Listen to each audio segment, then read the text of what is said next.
ഈ പദ്ധതി യാഥാർത്ഥ്യമാക്കുന്നതിൽ ശ്രീ ജോസ് കെ മാണിയുടെ ഇടപെടൽ എടുത്തു പറയേണ്ടതാണ്. ഇവിടെ പറഞ്ഞതുപോലെ Indian institute of information technology, institute of hotel management, Indian institute of mass communication, ഇവയെല്ലാം അതോടൊപ്പം തന്നെ രണ്ടാമതൊരു കേന്ദ്രീയ വിദ്യാലയം, ഇവയെല്ലാം നേടിയെടുക്കുന്നതിൽ പാർലമെൻറ്റ് മെമ്പർ എന്ന നിലയിൽ അദ്ദേഹം വഹിച്ച പങ്ക് സ്തുത്യർഹമാണ്.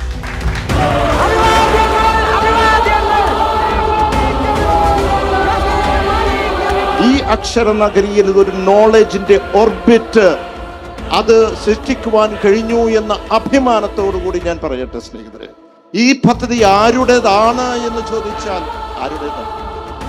ഈ പദ്ധതി ഈ നാടിൻ്റെതാണ്, ഇവിടെയുള്ള ജനങ്ങളുടെയാണ്, മറ്റാരുടെയുമല്ല. ഒരു നോളജ് എക്കോണമി സൃഷ്ടിക്കുവാൻ വേണ്ടി ഈ പ്രതിജ്ഞാബദ്ധമായി നിൽക്കുന്നു.